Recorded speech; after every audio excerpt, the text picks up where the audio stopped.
Hey, good afternoon, Chris. How are you? I am doing well. Good afternoon, Sharon. How are you today? Good. I mean, it's a good time of the year. We are finally entering our spring months or summer months now because it's crazy hot. Is Uh, here. and today we're talking about health. What Yes. what are we talking about? One of my favorite community partners that's been working so hard throughout our communities is Atrium Health. And so you'll be meeting a person that is launching a great program around food and health and how, of course, it directly correlates. And they're doing an outstanding job in our senior communities. And so this is going to be a great conversation about something that impacts all of us, our seniors, our families, young. It just doesn't matter. I mean, healthy eating leads to healthy bodies, right? All right, so without a further ado, let's introduce and bring in Elaine Jones of Atrium Health. Hi, Elaine. How are you? Hi, Sharon and Chris. Thanks for having me back today. I really appreciate the opportunity. Good All to right, see you. so Elaine, you have something called food as medicine. What is that? What does that mean? And tell us all about it. So, we typically make choices on a day-to-day basis, right? That where we are expecting a certain outcome, a certain result. And the same could be said with our food choices. We really need to frame our food choices around what do we expect it to do for our body? Is it simply that we want something that tastes good? Or are we looking to really change our relationship with food so that it is more about selecting food choices that build us up Yeah. rather than break us down? And I talk about choices and consequences all the time. Uh huh. It's not just something that you feel like you tell a child or a grandchild, like, well, there are consequences to that choice. The same goes with our food. And so choosing those options that build up our vitamin and mineral stores and feed our brain and our heart and our Yeah. muscles and improve our circulation, those are the foods we should be choosing more often. And it can be in the same way that you are making those choices, the way you choose to take your medicine, right? You're expecting an outcome by taking medicine to improve your blood pressure, to improve your blood sugar. But food has a role in that too, and often is an incredibly powerful choice and tool to be used to address chronic disease. Again, Elaine, thank you for being here today, and thank you for all the work you're doing in five of our sites. The program is at capacity at each site, so that's awesome. People are excited about learning this information, but it can be information overload sometimes when you hear about healthy eating and things like that. Like, for example, are you suggesting maybe that people should we be vegans or should we be vegetarians? I mean, what? Tell me. No, no, no. Okay. So give That's a us a fair a that's a little fair insight on that. question, right? Okay. Because part of the Food as Medicine program is we're not just telling people what to do, we're also offering for this program a 7-day supply of healthy food choices, right? So participants that we're visiting twice a month are having offered to them foods that are low in sodium, low in added sugar, a variety of fruits and vegetables, and lean proteins. And we're encouraging them to then cook them in a healthy fashion, not not necessarily stick with old habits, but maybe invite in some new habits. And maybe we're exposing people to foods they may not have tried in the past before. Um, but by improving the frequency that we are eating fruits and vegetables, we're giving our bodies essential vitamins and minerals that we can't make enough of on our own. Right. The reason we eat fruits and vegetables is because those food products actually are getting nutrition from the soil and pulling it into the plant and then putting it into the fruit or vegetable that we then eat that way. And our body knows what to do with those vitamins and minerals much quicker and much more effectively than if you were just taking an over-the-counter multivitamin, so to Right. speak. We use the vitamins and minerals much better if we're getting them from a food form. Wonderful. So tell us, what's this program that you're talking about? What do people participate in? Great question. So we have individuals that are either experiencing high blood pressure or what we call hypertension or diabetes or a combination of the two, because the objective of our program is to show participants that by adjusting or changing the foods that they're eating, that they can see a lowering of blood pressure, a lowering of average blood sugar by making these changes to food habits and eating habits Mm-hmm. that model the foods that we are providing for them. And this is by no means saying, don't take any of your medication, just use the food. It's, hey, why don't we combine the two? Because often if people make these long-term changes in their food choices, they can experience an ability to decrease the frequency of medication or of the dose, or to come off of those medications, because there are many chronic diseases like high blood pressure and Mm-hmm. diabetes, where food eating habits can get you to a place where you no longer need medication. So people be eating, right? So what are some minor changes that people can make? Because sometimes, depending on how you've been eating your entire life, there are things that you're comfortable with, right? So Sure. what are some minor modifications? Well, let's take fast food for an example. Um, Unfortunately, fast food can be much more cost effective, right, than going to a grocery store and spending all of your dollars in the produce section. However, you are allowing that fast food establishment to make all of the choices for you of what ingredients are going into the food that you're purchasing, right? You are giving that leadership, that decision making power to somebody else. And what I'm trying to do is to say, hey, why don't you take more control of the foods that you're choosing? And if you want your French fries, great.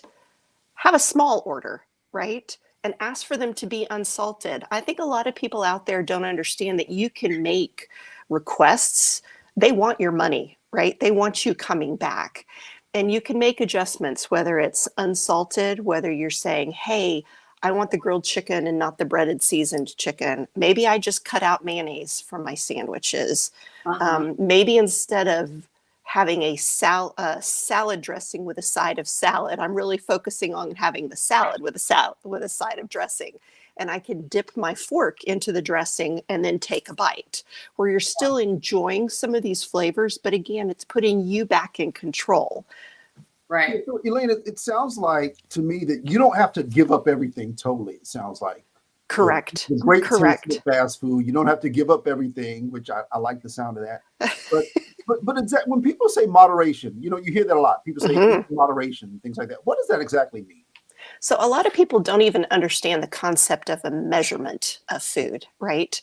The thing I like to start out with as an example is, in the morning, what do you eat for breakfast? They tell me they ate cereal. Okay, great. Do you ever look on that label on the side of the box and it says 3/4 of a cup equals 1 serving?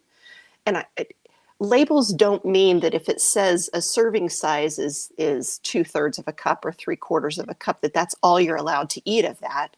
But it's, hey, if I'm eating 3/4 of a cup of this and I look at all the information listed, then I know that I'm getting all of that nutrition in 3/4 of a cup, right? And starting with a label is where I start people originally. But then when I talk about cereal as an example, and they say, no, I don't measure. I said, of course you don't. You open up the box, you open up the bag, and you pour it into a bowl. And sometimes the size of the bowl is different, right? We don't all eat out of the same size bowl. Um, so moderation can start with just an acknowledgement and a recognition of how much am I really eating? And maybe you start and you pour yourself a bowl of cereal, don't add milk to it, and then you measure out how much you actually poured into your bowl. And let's have a little reality check, right, on what our habits are versus what may be better for us if we decrease the portion a little bit. Maybe I get people from drinking whole milk or 2% down to 1% Right. to skim. Maybe I say, could you just focus on the sodium? And everybody who's participating in this program right now, I drive that home every single week. They see me and I'll say, how are you doing with the sodium? Are you reading the labels? How's that working? Are you seeing that the things that we're bringing you Right. are much less in sodium? Yeah. So that's what moderation can start with. Gotcha. So there is a lot of healthy looking packaging on foods, Mm-hmm. right? And, you know, if you use certain colors, like and you put berries and sunshine on packaging, it tends to give the impression of healthy. And they'll even throw in the word natural in there. And so, or even organic, right? And I mean, so how in fact do you know that it's really healthy? Because you can be deceived. You can. And when it comes to prepackaged items, that's usually where I say, just go to the sodium. That is the first line of defense to you either making a good decision or making a bad decision. And in their frozen food section, which is where you find a lot of prepackaged items, and they're convenient. I'm not saying they could not have a place, but you need to choose the better option from those, and you will have light and healthy. You will have the word healthy on things as well. And if you have a frozen meal that has more than 600 milligrams of sodium for the whole meal, you leave it in the freezer section. You do not take it out and put it in your cart. Okay. If you are looking at things that are healthier or say no salt added or light salt, again, you have to look at the content on the label. And the other first point is, what is the first ingredient in that package? Is it sugar? Is it refined all-purpose flour? Is it salt? That's where you need to be a little more in touch and do some investigation on the things that you're choosing. Yeah. So Elaine, there's something I heard a term called medically tailored meals and groceries. What are those? What is that all about? So medically tailored is another way to say using food as medicine, where if individuals, let's say again that they have high blood pressure, right? Then medically tailored would mean all the foods that you're putting into your grocery bag, or some people are getting them sent home, or some people are getting them from a pantry, right, that are medically tailored. Those items will follow the guidelines of the American Heart Association and should be screened by a dietitian as well, so that you know that every item in that bag or box or collection of food meets the guideline of not having more than 140 milligrams of sodium per serving. That's kind of a standard. For those that are dealing with diabetes, and I'm using these two examples because I find they are the most commonly targeted groups of individuals that would have a medically focused food choice program or a food as medicine kind of program. And with diabetes, we're looking at added sugar in ingredients or in pre-prepared things. Fruit, for example, it can be much less expensive sometimes to get canned fruit, especially when you're buying out of season. I try to get people to purchase in season, but when you're buying out of season and you want your peaches, the change that I ask for is that you get it packed in 100% fruit juice, not in any syrup of any type. Okay. So we're looking at simple changes where you're just not letting, again, that outside group add sugar to the foods that you need. You're looking for foods in really their most simplest form. Okay. I mean, this is really interesting. I'm someone who likes to eat clean and who likes to eat healthy. I'm also someone who doesn't believe that Chick-fil-A is fast food. So, Hey, I had that argument with my doctor. Chick-fil-A is not fast food, and they have my best interest in mind. But I believe it, and I know, and I've seen the impact that eating healthy can do. It's actually just really very much a way of life for me. But how can people learn more about Atrium Health and food as medicine? Well, we are looking to, after we get done with this first, I'm going to say pilot group or cohort or class at Enlivian, is to offer a second class go Great. around.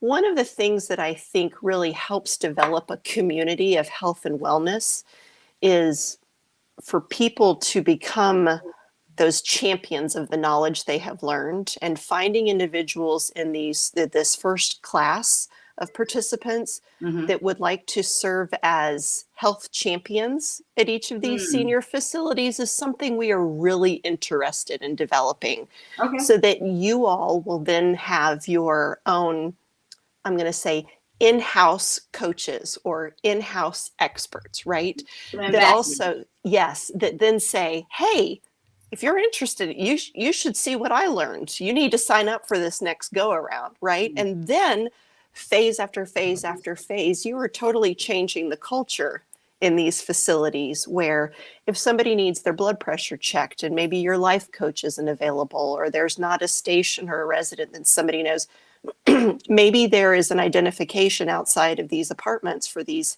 health advocates, right, and champions, that somebody can come and go, you know what, I'm not feeling normal today. Maybe it's my blood pressure. Could I check my blood pressure? Right. And developing that culture. That's what our hope is. And then if anybody has any questions, they can feel free to reach out to me by email, or to stop me any Thursday that we're at one of the sites.